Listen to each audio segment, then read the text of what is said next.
Senhoras e senhores, é com enorme honra, enorme satisfação que eu tenho o orgulho de apresentar duas pessoas sensacionais que vão trazer o quê? Muito conhecimento para vocês, exatamente, com extremo orgulho. Chamo aqui agora o Henrique Oliveira e o Rodrigo Silva!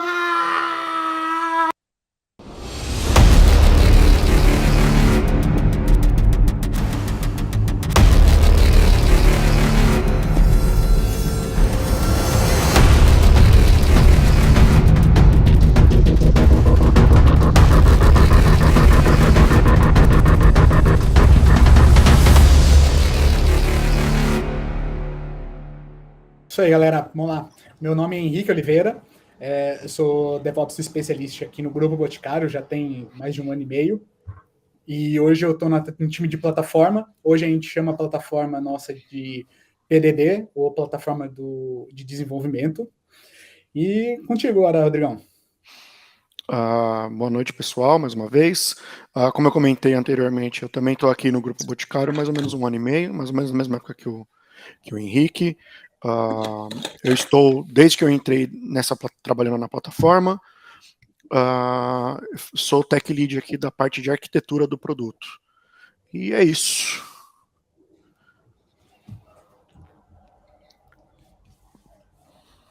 Bom, antes da gente começar, é meio até um pouco difícil a gente falar, né? O do Grupo Boticário, acho que todo mundo conhece, né?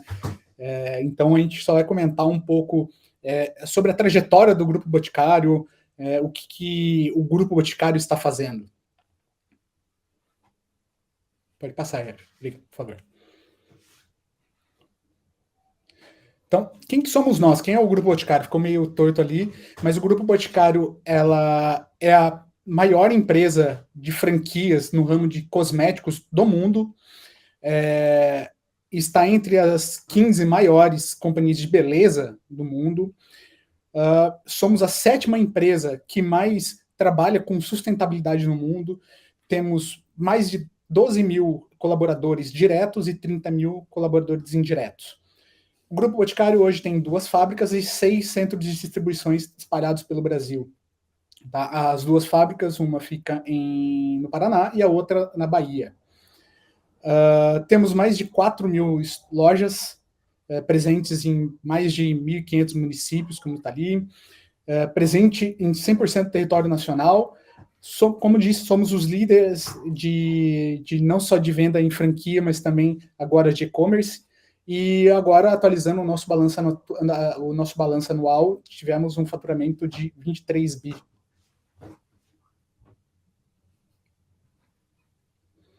Um pouquinho da timeline aí do Grupo Boticário, né? Porque hoje o Boticário ele não é só o Boticário em si, as lojas do Boticário, mas são todas essas marcas aí que vocês estão vendo. Acredito que está faltando mais algumas marcas ali, mas essas são as principais que fazem parte do Grupo Boticário. Pode passar. Falando um pouco sobre a nossa infraestrutura de cloud, tá? Hoje nós trabalhamos com os principais cloud providers, a AWS majoritariamente para nossos produtos digitais, Google para nossos produtos de Data Analytics e o Azure só para nossos produtos que utilizam Microsoft.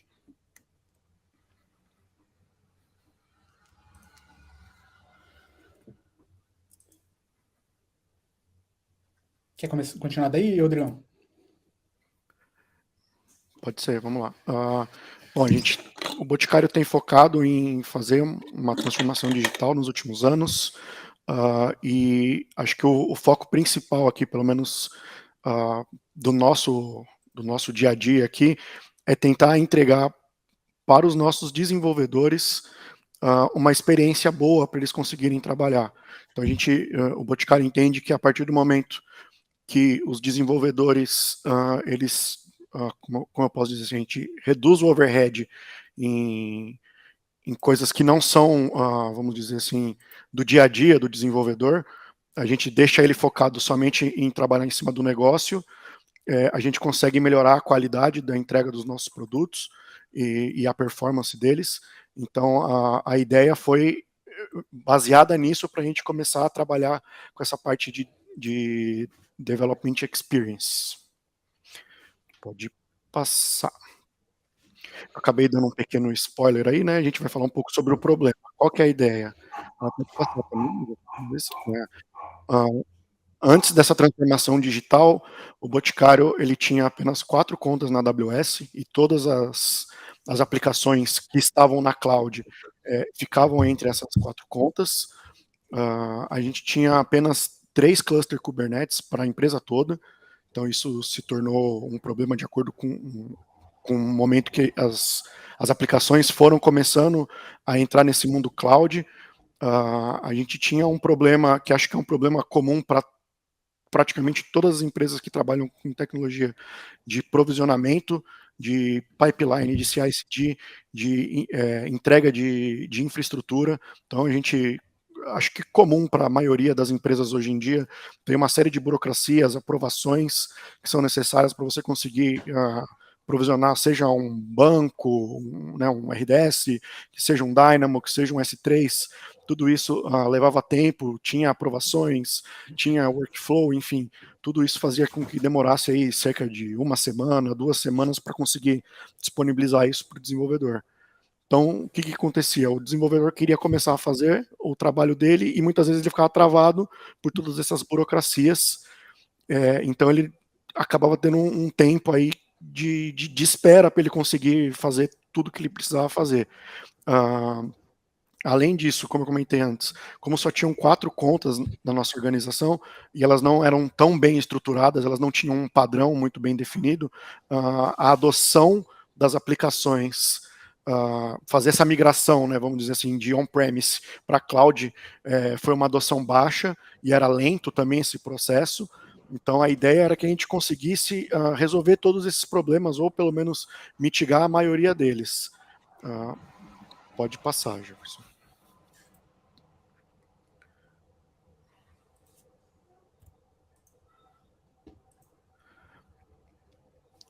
Aqui tem o nosso fluxo, como ele era.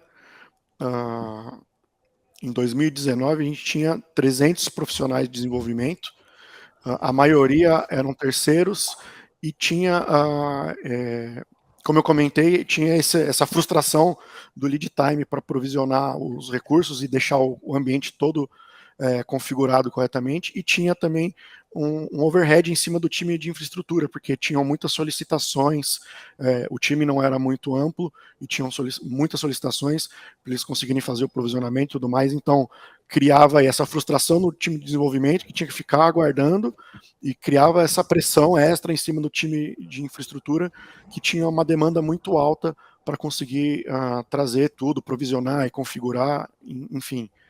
E a ideia era justamente eliminar todo esse cenário que a gente tinha aí em 2019. Pode passar. E aí a gente começou a analisar quais seriam os desafios dessa transformação digital, né?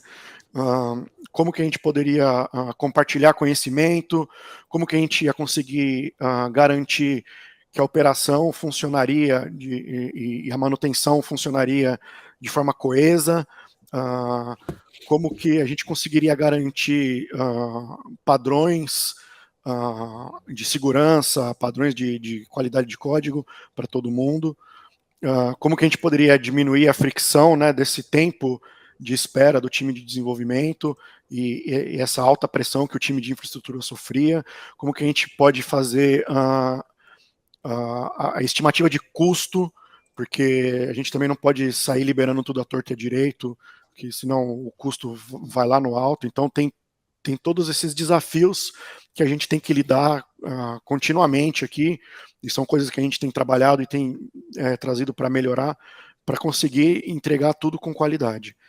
Pode passar, Jefferson. E aí veio a ideia de desenvolver essa nossa plataforma, que é o PDD. Pode passar. Então, quais eram os nossos objetivos? Assim como a gente tinha esses desafios, a gente tinha os objetivos, que era entregar, dar autonomia para o time de desenvolvimento, de uma forma que não seja 100% aberto, né, a ponto do cara fazer o que ele quiser ali dentro, mas que tenha uma certa estrutura, né, um certo padrão, enfim, reduzir o tempo de provisionamento. Acho que esse era um dos principais objetivos aqui, porque acho que eu vi até alguém comentando no chat aqui, 7 a 10 dias é o tempo normal de provisionamento hoje em dia. Então a gente não queria mais ter isso, a gente queria agilizar esse processo e tirar essa barreira, a gente não queria mais que isso acontecesse. Então a gente queria que as pessoas tivessem esse senso também de dono, assim, de ter o desenvolvedor, ele ter aquele senso de que aquele produto que ele está trabalhando, aqueles serviços que ele está entregando, pertencem a ele também. Então, como que a gente poderia fazer isso? Dando para ele essa autonomia a ponto dele conseguir trabalhar de ponta a ponta, sem precisar se preocupar com questões secundárias. Também tem a questão de melhorar a produtividade, né? Então a gente diminuindo esse lead time, a gente consegue fazer com que a pessoa se foque no desenvolvimento, então ela consegue focar em desenvolver o negócio, consegue focar em qualidade, porque ela não tem mais aquele tempo ocioso, né? Então ela consegue produzir melhor, produzir com mais qualidade. A gente queria também entregar essa plataforma de forma modular, então a gente queria que as pessoas conseguissem trabalhar em cima de partes específicas, a gente consegue entregar as coisas de forma bem modular, coisas pequenas, então ela consegue plugar na aplicação dela coisas menores, eu quero uma conexão com o banco, eu quero uma conexão com S3, eu quero que a minha Lambda escute o S3, enfim, a gente tem uma série de pequenas bibliotecas de desenvolvimento que a gente consegue entregar de forma modular, que facilita também no dia a dia do desenvolvedor. Além disso, tem toda a questão de segurança, então a gente trabalha aqui com ferramentas SAST, trabalha também com o Sonar também para garantir qualidade de código, Code Smell, enfim, tem toda a questão de observabilidade também, a gente trabalha com o New Relic aqui, então tem toda essa questão de observabilidade em questão de logs, de infraestrutura, se está tudo funcionando, se a aplicação está em pé, então a gente tem todo esse ferramental para garantir a qualidade do mínimo básico ali para o desenvolvedor conseguir trabalhar somente com o que ele precisa se preocupar. Pode passar.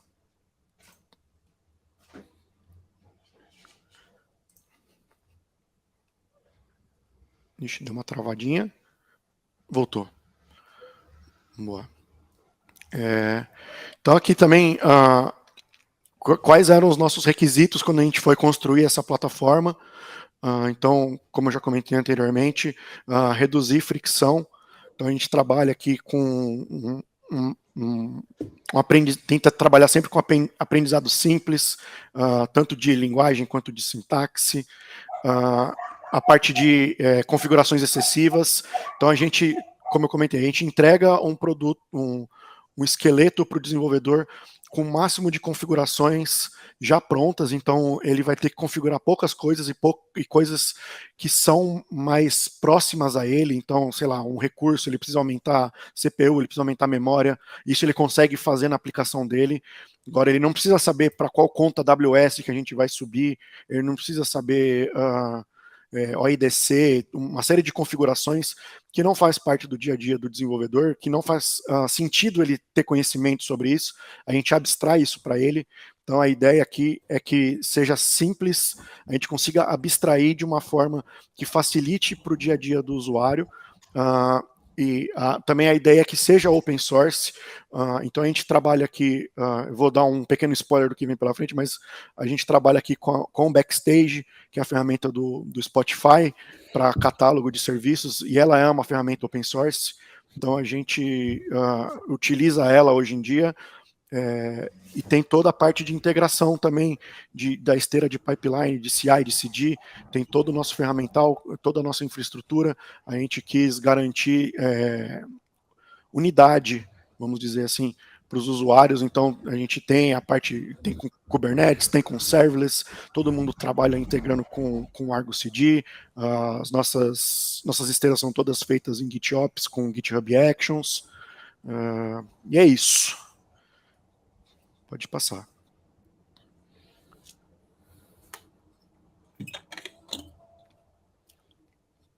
Ok, lá, Henrique. Vamos lá, pode passar. Falar um pouco agora da nossa plataforma em si, né? O Rodrigo ali já deu um overview ali da nossa stack. Isso é um pouquinho da nossa stack, né? Então, hoje nós trabalhamos com templates, então toda vez que nós formos provisionar algum recurso lá pelo Backstage, então a gente procura um template específico para aquela aplicação. E aí o Backstage faz toda a parte de provisionamento, criação de repositório e entrega daquela infraestrutura, vamos dizer assim, uma infraestrutura default que a gente sempre entrega nas nossas aplicações. Essa aplicação default ela já vai com uma pipeline, uma parte para análise de código, de qualidade de código, já vai com uma pipeline do GitHub Actions, já vai com uma parte mínima de monitoramento da própria aplicação. E com isso, o dev ele já tem uma sensação de que, olha, eu nem comecei a trabalhar ainda e eu já tenho minha aplicação deployada, pelo menos no ambiente de desenvolvimento. Então, a partir dali, ele consegue realmente começar a botar o código dele colocar o código dele em um repositório que ele está trabalhando já e começar a ver aquilo nascer já no seu primeiro momento.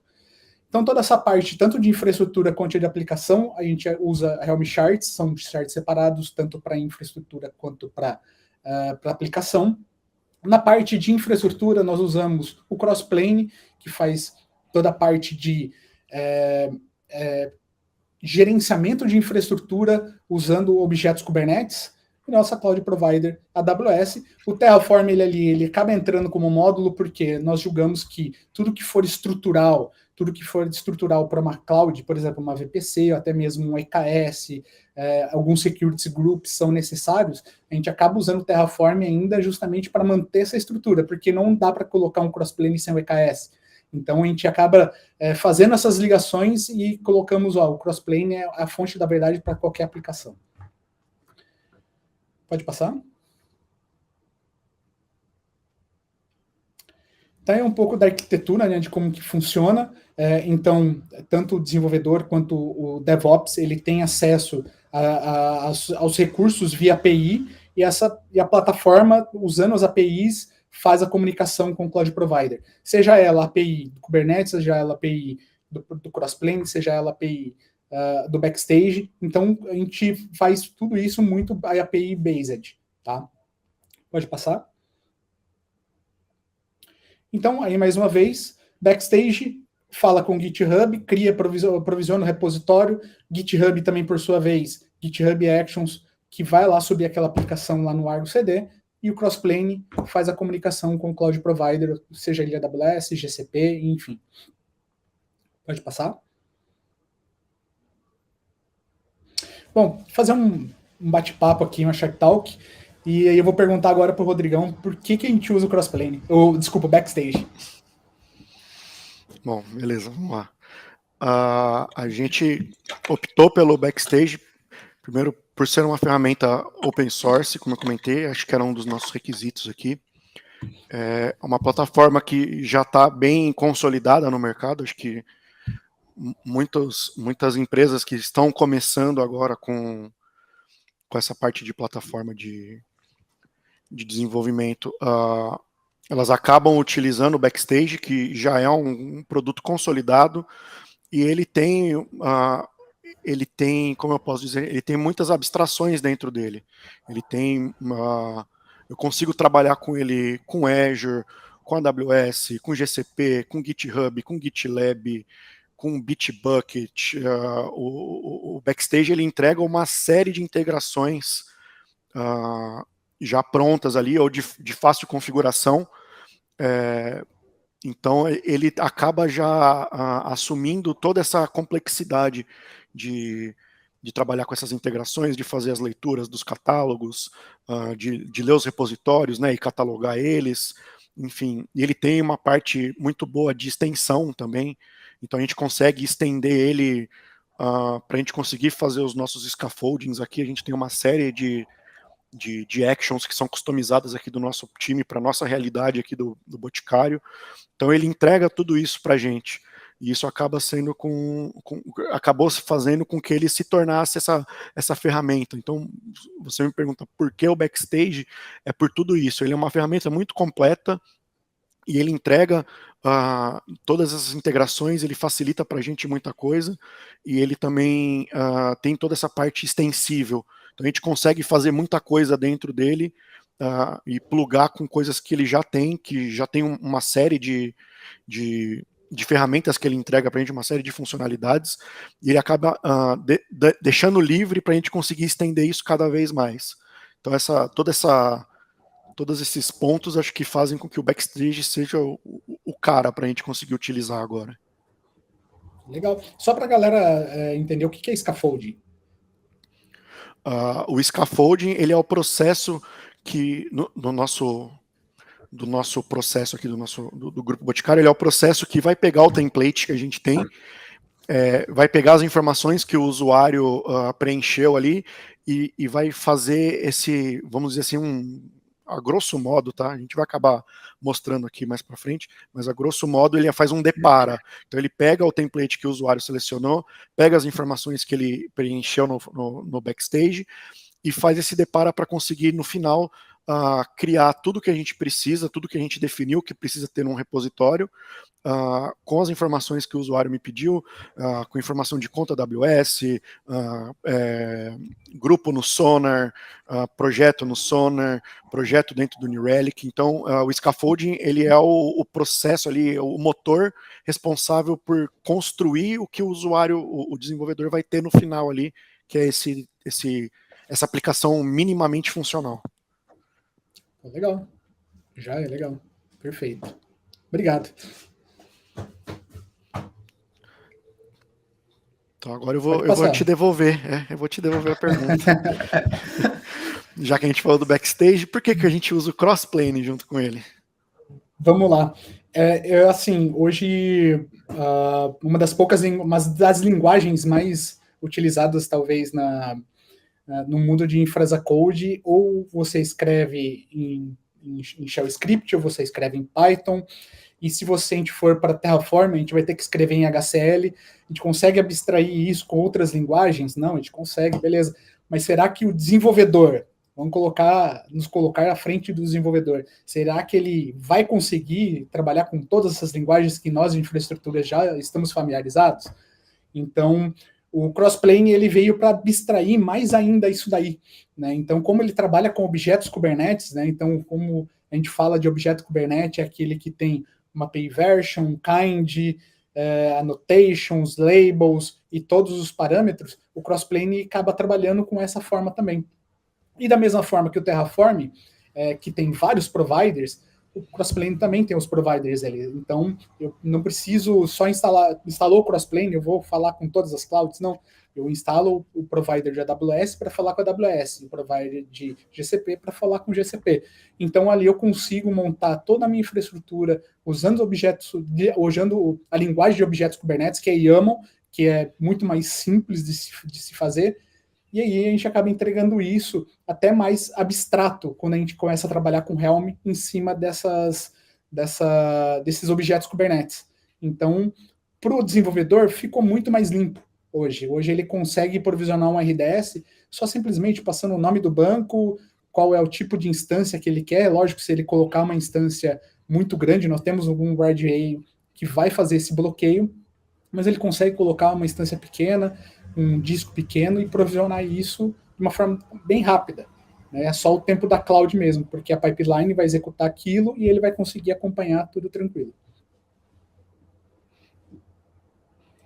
Muito Beleza? bem. Próxima. Agora vamos ver na prática. Ver se a gente vai conseguir compartilhar aqui e mostrar um pouquinho desse doce para vocês. E o maior problema agora vai ser o compartilhamento da tela. Vamos ver se vai ser possível, pessoal.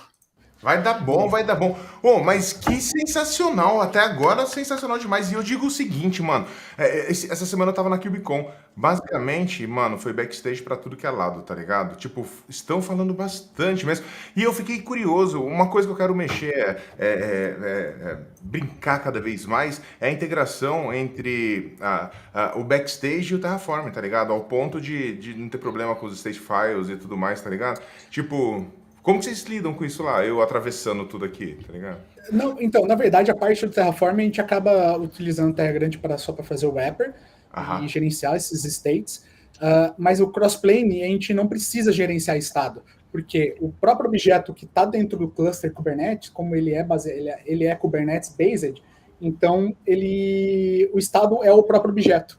Então, se alguém na cloud for lá fazer uma alteração na mão, o próprio crossplane vai lá e volta aquela configuração como estava, entendeu? Então, para nós, ficou até mais real a questão de, olha, o estado que está no cluster é o mesmo que está na cloud, entendeu? É um pouco mais diferente do que o Terraform, que se alguém for lá fazer, eu só vou saber que se alguém mexer alguma coisa depois que eu der um Terraform plan, que eu vou ver a diferença de um de Sensacional. outro. Você sabe em real time, ele se faz a comparação do que está no Exato. cluster e do que está desejado. Eu acho que quando o Rodrigo compartilhou, ele travou de novo. Eu acho que é alguma zica lá com a parte de compartilhar, velho. De compartilhamento. Sim, de tela. Alguma coisa lá. Enquanto isso, enquanto ele vai, o Rodrigo vai vendo ali, vai acertando todas as paradinhas, a galera perguntando que tem uma geral aí pegando e falando, mano, sobre o backstage, todo mundo muito curioso.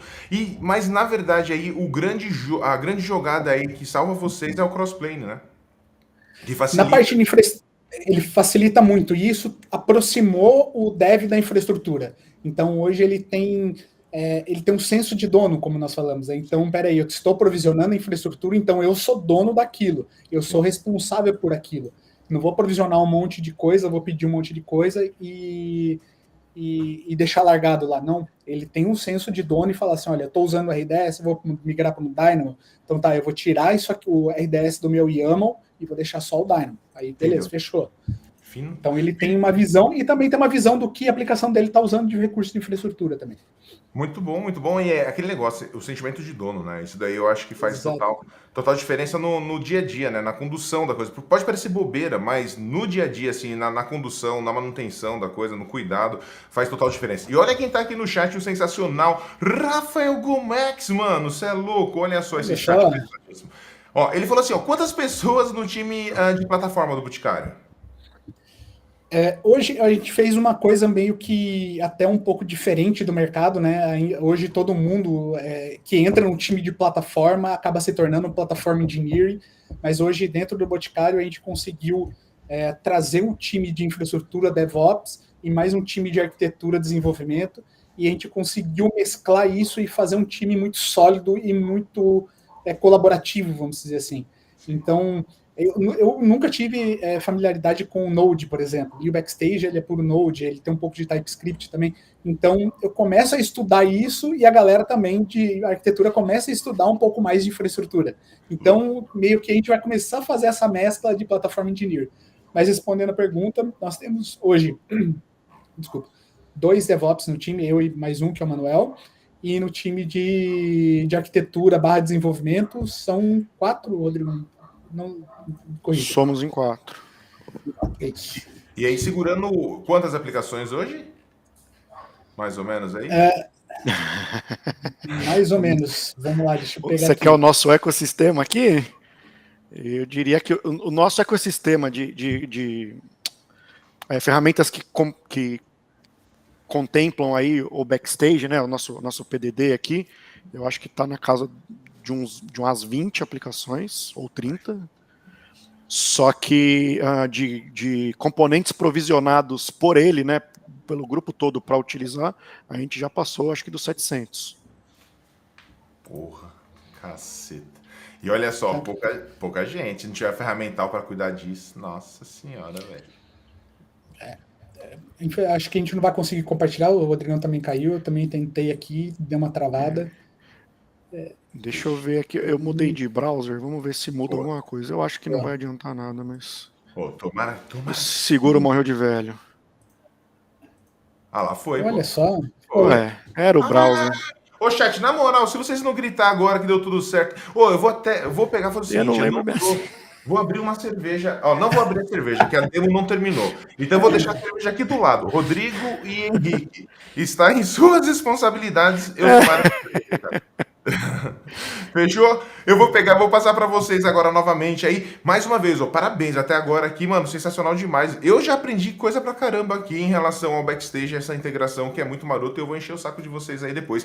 E eu pedi pro pessoal da Linux Chips compartilhar o LinkedIn de vocês aqui. Tá tudo safe, né? Pode compartilhar de boa. Boa, A galera pode claro. pingar vocês depois lá para continuar a conversa? Claro. Aí, Aberta a conversa.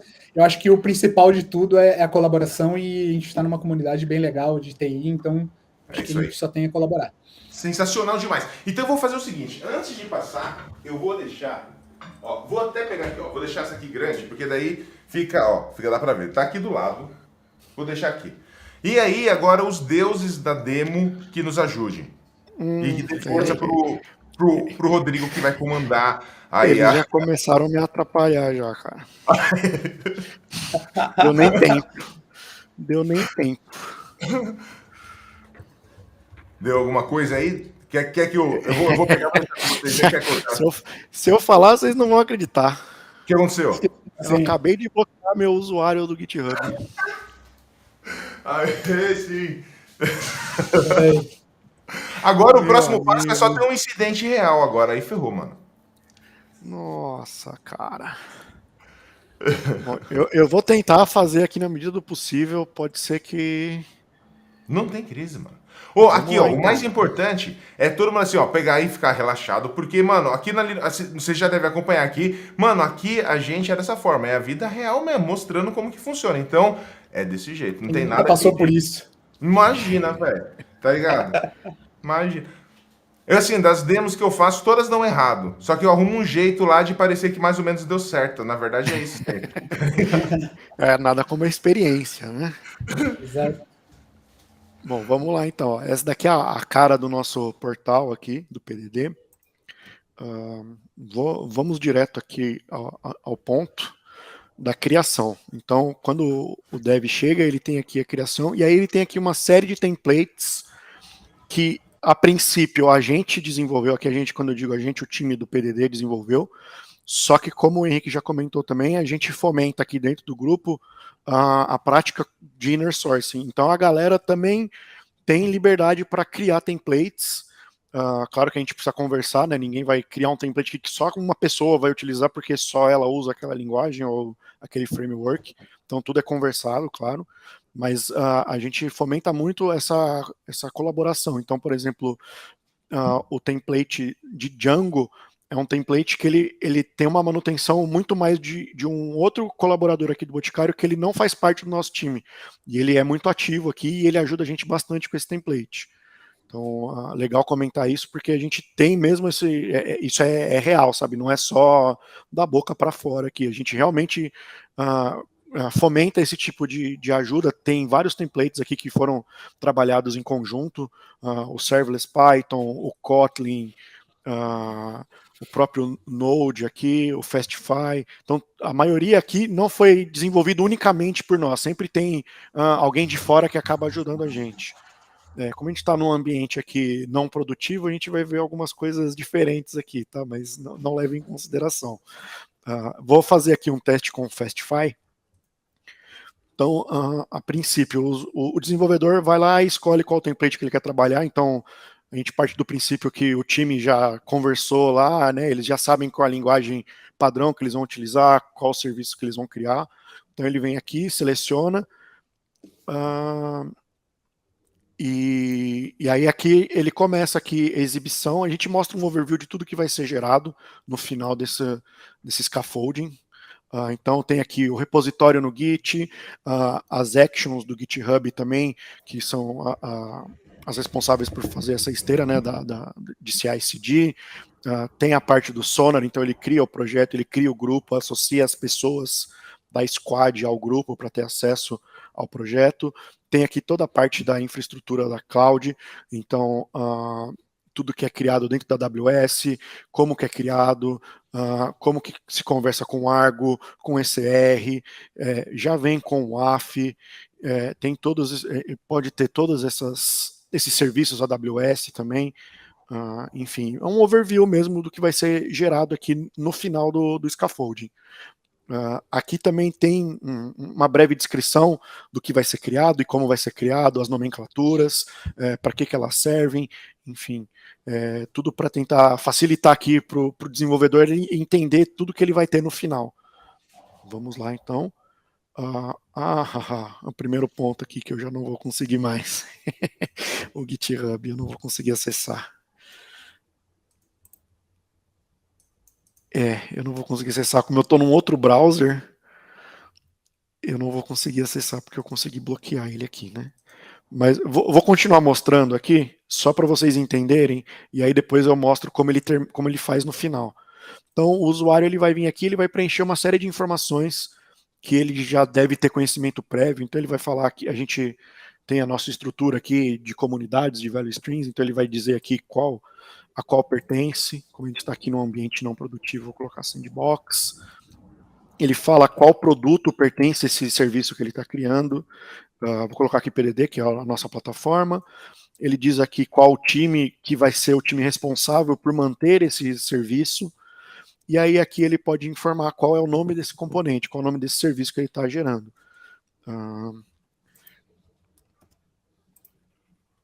Então aqui, só para exemplificar, ele tem aqui esse nome, e aqui eu mostro para ele no final qual é o nome do repositório dele. Por que a gente tem essa exibição aqui? Porque o nome do componente não é o nome do repositório no final.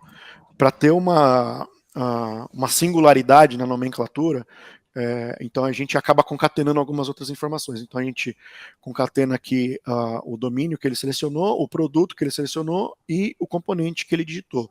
Então tudo isso concatenando dá o nome do repositório dele no final. Ele vai ter aqui a descrição do produto dele, do serviço dele. Nossa, agora que eu vi que eu estou no ano errado, né? Desculpem. 2023 aqui. Eu acho que ele não vai deixar eu passar, porque eu estou sem o usuário do Git aqui. Vamos ver se eu consigo.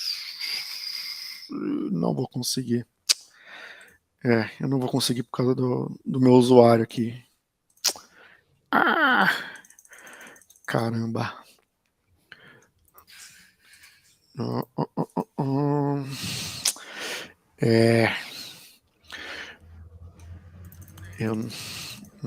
Não vai dar, gente, para continuar essa demo aqui, porque eu consegui bloquear meu usuário do Git.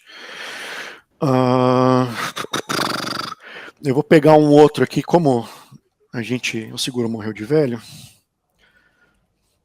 a gente tem aqui a demo que eu criei previamente para exibir aqui. No caso aqui ele vai pedir... Poderia acontecer. No caso aqui, ele vai pedir o Git, aqui embaixo ele mostraria o histórico de workflows de execução, né, do Git. Como eu não estou conseguindo logar, ele não vai exibir aqui, mas enfim, depois que ele termina de fazer o scaffolding e criar o repositório, então se eu clicar aqui, ele vai me levar para o repositório. Mais uma vez eu não vou conseguir mostrar porque eu não estou conseguindo logar no Git, mas ele levaria aqui para o repositório no Git, e aqui ele já traz uma série de informações do meu serviço. Então ele traz aqui ele faz um overview aqui do Argo. Então o que acontece? Toda vez que a gente provisiona um novo componente, toda vez que ele faz o deploy, quando é uma aplicação Kubernetes, ele sempre ele sempre cria duas aplicações dentro do Argo, que é a aplicação em si e a parte de infra. Então, os dois estão apartados. Por que a gente faz assim? Porque se eventualmente você precisar apagar, por exemplo, sei lá, eu preciso apagar a aplicação. Você apaga a aplicação, mas você consegue manter vivo os recursos, porque muitas vezes você quer apagar a aplicação por qualquer motivo que seja, mas você quer manter o banco. Você não quer apagar ele, você precisa fazer um backup antes de apagar, enfim, qualquer coisa assim. Então, a gente acaba segregando a infra da aplicação justamente para ter esse controle maior sobre cada um dos aspectos da aplicação. E, por padrão, a gente sempre faz o deploy primeiro da infra e depois da aplicação. Então, eu estou fazendo o deploy em dev, eu faço a infra de dev, assim que ela está ok, eu faço a aplicação, porque também não faz, vamos dizer, não faz sentido eu ter a aplicação online sem ter a infra disponível. Então a gente sempre tem a garantia de que a infra subiu, e se a infra subiu, a gente sobe a aplicação. Então aqui a gente consegue ter um overview de todas elas, de cada um deles, e aí para cada ambiente tem sempre 2 aplicações. Então aqui de dev, aqui de homologação e aqui de produção. Eu consigo abrir aqui, tem mais algumas informações. Então, por exemplo, eu tenho aqui a aplicação, a URL da aplicação também, caso eu queira acessar. Eu consigo abrir o Argo também para fazer troubleshooting lá dentro, ver como é que está a aplicação. Se por algum motivo ela não estiver saudável, ele vai me exibir aqui, aí eu consigo entrar lá e consigo enxergar e fazer o troubleshooting, entender por que a aplicação não está saudável. E aqui eu tenho a parte do New Relic. Esse cara aqui, a gente consegue trazer aqui informações, um resumo da observabilidade dentro da aplicação. Então, response time, throughput, error rate, a gente consegue trazer essas informações aqui, e aqui a gente tem os links também, caso o desenvolvedor precise, para a tela de logs. Então se ele precisar ver os logs da aplicação dele, por qualquer motivo que seja, né, para debug, enfim, ele consegue abrir aqui e a gente já manda ele direto para a tela de logs da aplicação, e ele consegue abrir aqui o APM e também ter essa visão macro da aplicação dele, né? O APM é Application Performance Manager, então ele consegue trazer aqui já, ele traz uns dashboards de saúde da aplicação também, saber se está utilizando muito recurso, se o response time está muito alto, se, enfim, toda a parte de monitoramento da aplicação também ele consegue ver aqui. E é isso, nesse cara aqui ele consegue fazer isso, ele consegue também, em uma aplicação já existente, por exemplo, essa daqui, ele consegue adicionar documentação, foi algo, acho que eu acabei esquecendo de comentar. Então, um dos motivos também para a gente ter o backstage aqui é porque ele já traz essa parte de documentação. Então, a gente trabalha aqui com o TechDocs, que é a tecnologia que ele utiliza. Então, eu poderia adicionar aqui na minha aplicação o TechDocs. Então, nessa daqui, como não tem, ele mostra que está faltando, mas eu poderia configurar o TechDocs na minha aplicação e criar a documentação, e aqui ele me exibiria toda a documentação relacionada a esse serviço específico. E é isso. Eu não sei se alguém quer alguém não, Henrique, se você quer tentar compartilhar aí para conseguir mostrar o repositório. Estou compartilhando aqui. Boa. Então eu vou parar o meu compartilhamento aqui e aí a gente continua daí. Eu estou criando aqui. Então, nessa parte aqui eu consigo escolher os meus recursos de infra, né? Então, aqui são os produtos de AWS que a gente entrega, tá?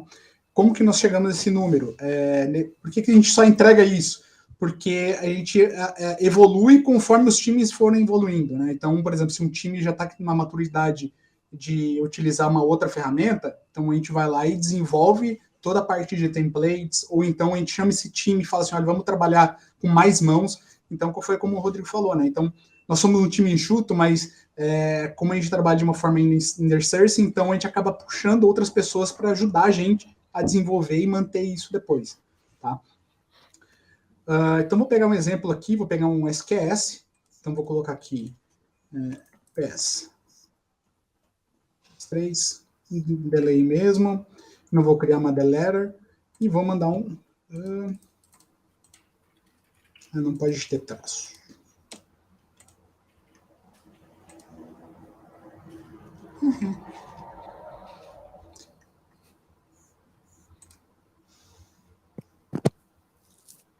De novo.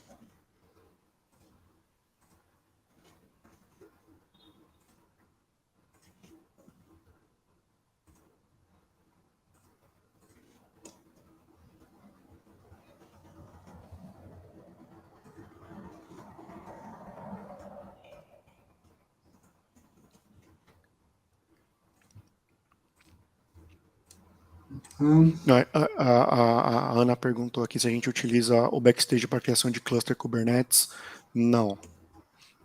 Não, a gente utiliza eles para provisionamento dos serviços que vão ficar dentro dos clusters depois, mas o cluster em si, não. Então, depois que eu coloquei minha infra aqui, né, eu coloquei o que eu quero, ele me dá um resumo do que vai ser provisionado, quais são os serviços, quais são os nomes que vão ficar dentro dos recursos. Então, eu vou dar um create.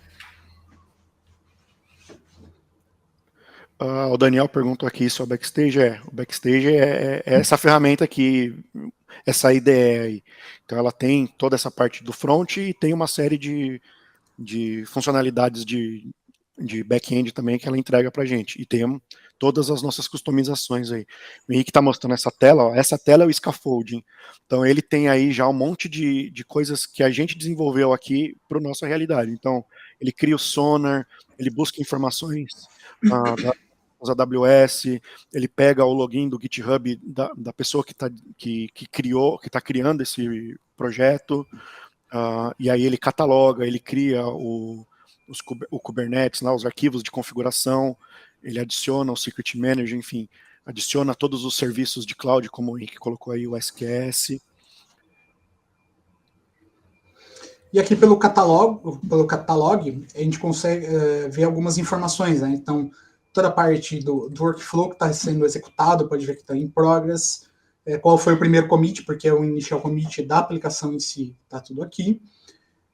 A parte de CI/CD, que é o que eu tinha começado a mostrar para vocês. Parte de Argo CD não vai mostrar nada, Henrique, porque não tem nada na que foi outra tela, Argo. cara. Tá na outra tela. Tá na outra tela? Pelo menos para mim aqui está compartilhando a tela do Porque Backstage ainda. Ele abriu uma nova... Peraí. Agora sim. Aí. Então, aqui na parte de overview desse componente, a gente consegue acompanhar os workflows rodando, em progress. Se tivesse alguma coisa já no New Relic, como ele está fazendo o primeiro deploy, então não vai ter nada nem no New Relic e nem no Argo CD. Tá? Então tem a parte do Sonar Cube, que ele também mostra a qualidade de código, de como que está andando isso, as dependências e documentação que a gente consegue colocar aqui também. Tá?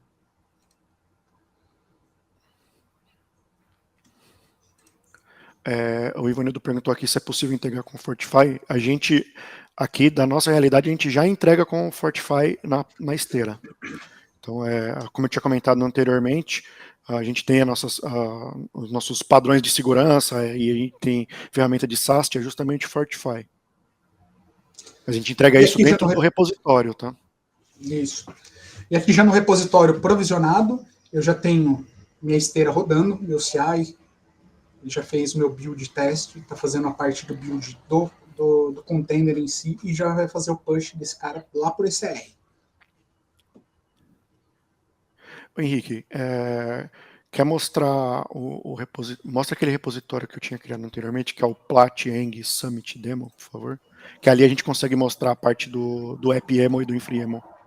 Legal.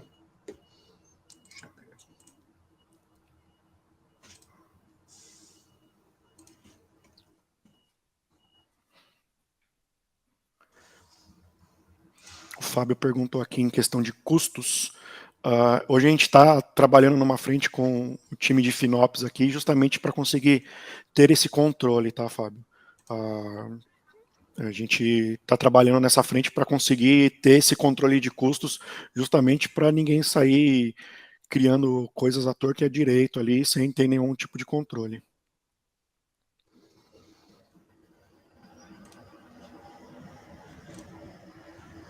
Então, como exemplo aqui para vocês, dentro do AppYAML, também um Helm chart, então aqui vai mostrar toda a parte de informação, de configuração da aplicação que está indo para o Kubernetes. Então, tem aqui a parte de health check, que é o probe, os recursos, se vai precisar de HPA ou não, qual é o tipo de ingress, se vai ser escopo privado ou público, qual é o repositório que ele está sendo provisionado, isso aqui já vem todo preenchido já para o desenvolvedor. Então, a aplicação para o desenvolvedor já vem praticamente pronta. E como a gente usa o Crossplane, o próprio Crossplane ele vai lá e grava dentro do Kubernetes as secrets que ele acabou de provisionar o banco de dados. Então, eu não preciso armazenar num Vault para depois colocar isso, criar um arquivo secret, por exemplo. O próprio Crossplane faz isso. E a gente consegue também devolver essa secret criada, a gente consegue devolver isso para a AWS. Caso o dev precisa ter acesso para fazer um step de migration ou fazer seeds dentro do banco de dados, então ele consegue usar isso a partir do Secrets Manager da AWS, que vai ter essas configurações lá também. Boa. Então aqui Ó, ele já sobe todas as variáveis. Pode falar, Rodrigo. Boa. Não, é que o Denon perguntou aqui qual o lead time para subir todos os recursos no ambiente. Se você for ali no GitHub, nas actions desse repositório, ele tem um banco de dados, então a gente consegue mostrar quanto tempo demorou para subir, fazer o deploy. Se quiser mostrar aí. Eu acho que chegou por ambiente, demorou mais ou menos 7 minutos. Mas era também um RDS simples, tá, pessoal?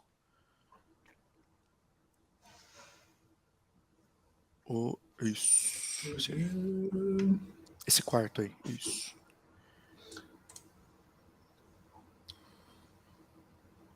Então nós temos os steps de deploy infra, deploy aplicação. Esse caso aqui ele demorou 6 minutos. Então aqui é a nossa pipe, ele vai lá, lê aquele YAML, faz o merge com o nosso chart e aplica no cluster desse ambiente, né, desse time. Aqui na GitHub Actions é bem legal porque ele dá também uma visibilidade da URL entregue para o desenvolvedor, então ele já pode usar isso aqui e já começar a sair acessando, que ele já vai conseguir fazer os seus testes primários ali sem problema nenhum. Boa. O Diego perguntou aqui como está funcionando o scaffold desses templates. Estão utilizando algum template? Vocês mesmos criam? A gente que cria, tá, Diego? A gente tem uma série de actions, né? O backstage chama o scaffolding ali, cada step de action. A gente tem uma série de actions customizadas que são aqui para a nossa realidade do que a gente entendeu que fazia sentido ter para entregar o escopo, ali, o esqueleto da aplicação já funcional.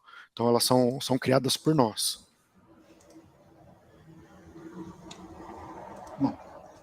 Bom, kit de demo é isso? Não sei, Rodrigo, você quer mostrar mais alguma coisa? Às vezes posso estar... Não, eu acho que era isso, cara. Eu acho que era isso. Essa parte das configurações dos YAMLs aí foi legal também. Vale comentar que a gente tem as nossas custom actions dentro do GitHub aí também, que fazem todo o processo de fazer o deploy. Se vocês quiserem, eu posso voltar aqui, ó, com um slide da onde parou. Tava da demo, deu tudo certo. E demo acho que agora eu consigo compartilhar, Jefferson. Acho que agora eu consigo compartilhar. Agora eu consigo compartilhar aqui. Fino. Porque se qualquer coisa, ó, aqui já... Você quer comandar daí? Comanda aqui rapidinho. Então demorou. Vou jogar aqui para você, peraí. Foi. Bom, agora os nossos resultados. Só uma coisa, vou abrir minha cerveja que deu tudo bom aí, ó. Ô, chat, na moral aí, ó, todo mundo clap aí, ó, deu bom, hein? Os caras pegaram e fizeram acontecer, mano. Parabéns, tá vendo? Padrão Linux Chips, mano, deu ali uma zica, a gente vai fazer acontecer, não dá nada, a gente faz acontecer. A gente corre. Parabéns. E o Rodrigão também, pegando as perguntas aí do chat também, mano. Você é louco, vou chamar vocês pra vir mais vezes aqui pra stream aqui pra me ajudar. Bom, vamos lá. O que a gente teve de resultado com tudo isso, né? A gente conseguiu habilitar mais de 1.000 desenvolvedores de diferentes lugares trabalhando remotamente. A nossa infraestrutura, nosso time de infraestrutura escalou para trabalhar melhor. Né? Antes trabalhava muito de forma reativa, agora realmente está trabalhando de uma forma mais proativa. O tempo de provisionamento, que era muito grande, agora reduziu, porque a gente só tem o tempo de pipeline e da própria cloud entregar aquilo. Todos os desenvolvedores, a partir do momento que o dev chegou, recebeu o notebook dele em casa, ele tem acesso à plataforma, ele já consegue trabalhar e começar a criar novos projetos. 100% de autonomia, totalmente developer friendly a plataforma, então ele consegue se guiar ali por documentações ou até mesmo para provisionar as coisas. A AWS, a gente trabalha só com a escala AWS, não tem nem o que falar aqui, tem muito o que dizer. Todo mundo que é de tech tem acesso a GitHub, também tem acesso à plataforma. Colaboração, a gente conseguiu integrar times, então, com um time pequeno, a gente conseguiu escalar o nosso trabalho. E todo mundo tem uma visão muito ampla de todo o ecossistema de aplicações do grupo. Mais uma vez, só falando um pouco mais de números aqui, né? Então, hoje, aproximadamente, nós temos 100 contas da AWS sendo gerenciadas por nós. por todos os times, não é pelo time da plataforma em si, mas por todos os times. Ali está um número meio desatualizado, está 190 aplicações, mas eu já recebi aqui no ponto que a gente está com mais de 1.000 aplicações já provisionadas pela nossa plataforma. 13 diferentes templates, linguagens, e mais de 100, aqui está 195, mas eu tenho certeza que já passou de 400 recursos provisionados com esse modelo de infraestrutura as a code que nós estamos utilizando. Um pouco ali na direita, a gente tem um pouco mais da estrutura de pastas que a gente utiliza para as aplicações, toda a parte de pastas ali por ambiente, então cada ambiente tem a sua pasta de aplicação, de configuração de aplicação e configuração de infraestrutura. Tá?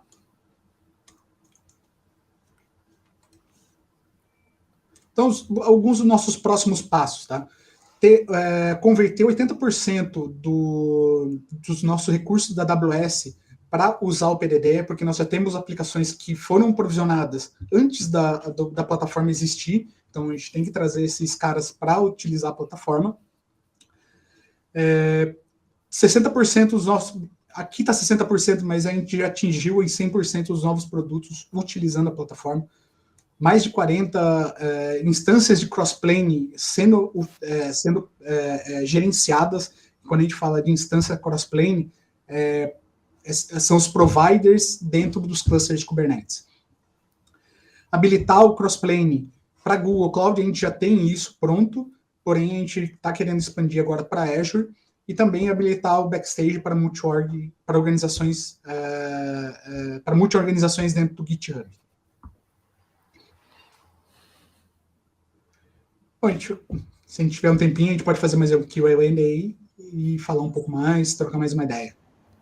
Sensacional demais, mano. Eu queria dar os parabéns aí, ó. Sinceramente, parabéns. Não somente pela apresentação, mas pelo case, tá ligado? E uma coisa que eu achei legal, você falando ali, tipo, das aplicações, número de aplicações que... eu não lembro o número que você falou, mas 400, agora já deve estar para mais de 1.000. É muito louco isso, né? Porque o trabalho inicial de preparar e integrar todo o ambiente é custoso, mano. Vai tempo. Mas depois você ganha em escala muito rápido, né? O rollout é muito rápido. É absurdo. Mano, depois procuram todo mundo do chat que tá aí, tá no YouTube, todas as talks da KubeCon aqui de Amsterdã nesse ano. Tem um talk, eu não lembro agora, quem assistiu comigo, tinha uma galera BR assistindo comigo, mas os caras, era papo assim, de migraram 1.000 aplicações em 6 meses com Backstage, tá ligado? E é esse rolê, Backstage e Terraform que eles usavam lá pra fazer essa jogada. Mas eu fiquei, mano, 1.000 aplicações em 6 meses, cara. É esse rolê que você tá fazendo, que vocês estão falando. Mano, mês passado era 200, esse mês é 400, mês que vem já vai ter 1.000 porque ganha escala, não é isso? E detalhe, essa mesma apresentação foi feita na KubeCon em Dallas, eu não lembro. Detroit. Em Detroit. Oh. Detroit. Foi essa mesma apresentação, foi feita em Detroit, apresentando o nosso case do Grupo Boticário. Então a galera aqui está recebendo em primeira mão também em PTBR. Que louco, olha só. Veja aí, olha o nível da talk aqui no nosso querido latrado Platform Engineer Summit. Mano, parabéns. Eu não vou abrir pro pessoal fazer pergunta, porque vocês já viram o Rodrigo ali se matando com as perguntas, mano. O maluco tá frenético. Só que aí é bom pegar e mandar todo mundo lá no LinkedIn perseguir vocês. Eu falo que não é seguir, tem que perseguir. Vai lá, mano, acompanha o que tá fazendo, veja o que tá rolando, manda mensagem, mano. Eu vi a galera falando assim, pô, meu sonho é trabalhar no Boticário e tudo mais. Mano, troca ideia, veja as vagas. Vai. Tem vaga? Tem, não tem, mano? Tem vaga. Aí, tá ligado? Então, colhem. No mais, Henrique e Rodrigo, mano, vocês arrebentaram. E mais uma vez, voltem. Já tô falando sério, voltem pra gente pegar e fazer uma stream aí pra falar de backstage, de crossplane, todas essas coisas bonitinhas já, meu Deus, mano. Vamos sim. Acho que é bem legal a gente fomentar isso. Demais, cara. Acho que foi bem legal isso. Eu acho que só tem a fomentar muito mais o uso de coisas open source. Eu acho que é uma coisa que, né, Jefferson, você já fez muito tempo aí. E, cara, sem palavras, assim, pra gente fomentar muito mais isso. É isso. E, mano, mais da hora é falando de assunto que é, mano, porra, totalmente excelente. Não é aquela historinha de sempre, né? O container Kubernetes, o container... Não, olha isso, cara, que loucura. Parabéns, mais uma vez, Rodrigo, parabéns mesmo, parabéns, Henrique.